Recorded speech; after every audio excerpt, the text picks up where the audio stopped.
Club. We got a lot of college football ahead of us, including following First Take. You could watch the ReliaQuest Bowl between Alabama and Michigan. There's Jalen Milroe getting set to take on Michigan. Should be a good one. Again, that's coming up in less than 20 minutes right here on ESPN. Speaking of Alabama, Penn State's head coach James Franklin had, interesting thoughts on former Alabama coach and current colleague Nick Saban. He said, I think it's one of the most important things we can do is let's get a commissioner of college football that is waking up every single morning and going to bed every single night, making decisions that's in the best interest of college football. I think Nick Saban would be the obvious choice if we made that decision. Now, Nick will probably call me tonight and say, don't do this, but I think he's the obvious choice, right? Right, Dominique? Hell no. I like James. Good dude. It's a terrible idea. Put aside the idea of having a commissioner, having someone who is obviously associated with a specific team and organization in a conference, making all the decisions for college football, assuming that any one person is capable of putting college football or the best interest of college football ahead of their own personal bias. It certainly shouldn't be Nick Saban because he does not even have the perception of unbiasedness. You at least have to be perceived as such. If he was capable of doing it, no one would accept it because you know who'd be number one every year no matter what? Alabama. It makes no sense to have Nick Saban as the commissioner of college sports, or excuse me, of college football. And I don't even think you should have a commissioner at all. But I don't know. Maybe, Shannon, maybe you got a little more. It's not even about Nick as much as it's about us as a public. We wouldn't be able to accept the former greatest coach of all time of Alabama making all the decisions that would obviously be perceived as biased, whether they were or weren't. I like the idea, but Coach Saban didn't want to go to bed and wake up and think about the best interests of every single night of Alabama because he didn't want to deal with the NIL, let alone the entirety complexity of the college athletic. You think that man wanted to go to bed? He wanted to get away from that. He didn't want to make these type of decisions. I believe Coach Saban loves what he does, love what he's doing currently, which is college game day. It's a lot less stressful. You make good money. You get to travel. You get out to meet people, and people pat you on the back and tell you everywhere you go that you're the greatest college coach ever. Coach Saban doesn't want these problems anymore. Coach Saban doesn't want these headaches, but I do the theory of having a commissioner because, eventually somebody going to have an NFL payroll for Fox. Somebody going to start playing these players. You saw what Michigan did with their quarterback, and that's kind of where we headed. That's kind of where we're heading in that direction. But I do think we probably need a commissioner to get a handle on this and says, okay, this is how we're going to do it moving forward. But I think Coach Saban, he doesn't want that. But you're probably going to have to get an outside guy. But if you get an outside guy, does he really know the minutia of college athletics like that, Fox? And that's the problem that you're going to run into.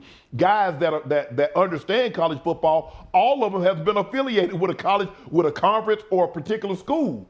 Yeah. Guys that's not affiliated like that, they don't understand the minutia of how college athletics works. I hate the idea of having anyone he's undefeated every year. You don't want to have to deal with the stress of being wrong every now and then. So it certainly should be Nick Saban, and I don't think it should be anybody. There's too much now with NIL and conference realignment and the transfer portal. It's too much now for one person. Yeah, it's just not even just college athletics in general is hard to understand, let alone just college football, especially for Nick. He's like, I'm trying to take naps.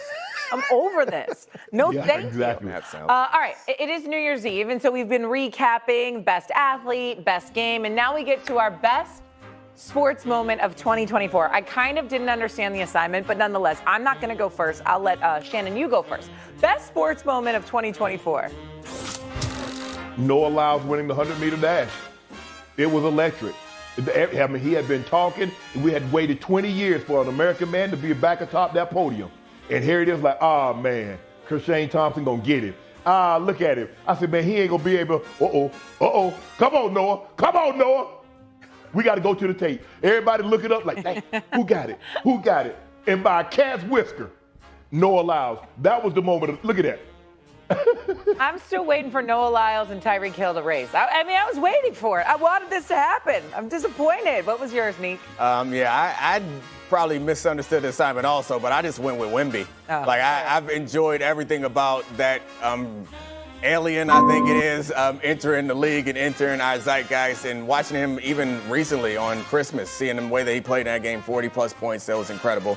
That the Noah Lyles thing, though, I agree it was an awesome moment, but and he had COVID. He got over that. But am I a hater for saying that, like, it kind of sucked that he didn't win them both? I know, like, the expectations were so high that he was going to win both of them, and him coming up a little short, like, took a little steam out of it for me, even though he was getting over COVID and winning. My best sports moment of 2024, and you guys could laugh at me, I don't care. I took it a little personal. I didn't quite understand the assignment, and mine, as a Bears fan and a Chicagoan, was drafting Caleb Williams and Rome Odunze because it created hope for me. As a Chicago fan, I'm like, this is the year. We've got a roster. We're going to go do it. This defense is stacked. And then I came back down to earth and realized, I'm from Did y'all do Chicago. well in school? I just want to know. No. Did y'all do well in school? What kind of students were you guys? I messed up. I was foreshadowing one of my future things. I was supposed to say Jaden Daniels. You're right. I'm flunking right now. I'm flunking this class. I was worried you said something else. No. Flunking was fine. I'm gonna have to go to office hours and figure this out. But I meant to say Jaden Daniels, his rise with the Washington Commanders. You love Wemby and you love Jaden. You like the young cats. It's fine. That's fine. It's good. Can we get a moment? I just want a moment. I gave you my moment. Yeah, it was the draft. Hold on. The draft was my moment. Shannon, you are the same person who every week mess up the name of a segment that's named after you. I will not stand here and have you judge me about my moments when you can't even remember your own last name. Sharp or not sharp? He always confuses it. It's smart. And they took the segment away. They took the segment away. Yeah, it's getting Fox, I ain't got my segment now. Get that man his segment back.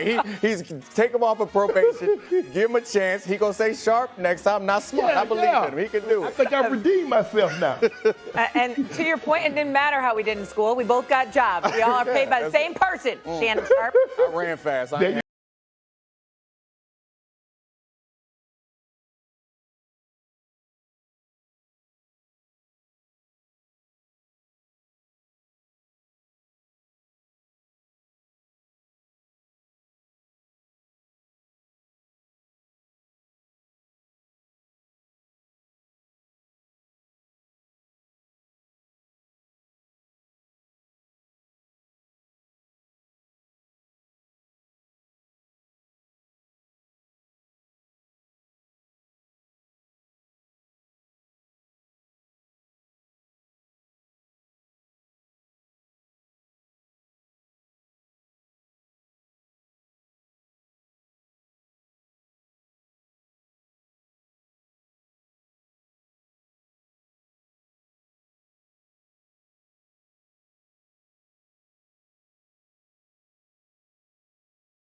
motivation edge here in this game. Future looking bright. The Bryce Underwood era is going to be fun, and they also got Mikey Keene from Fresno State just as maybe insurance in the transfer portal as well. So it'll be an interesting offseason for both programs. Chip Patterson joining us.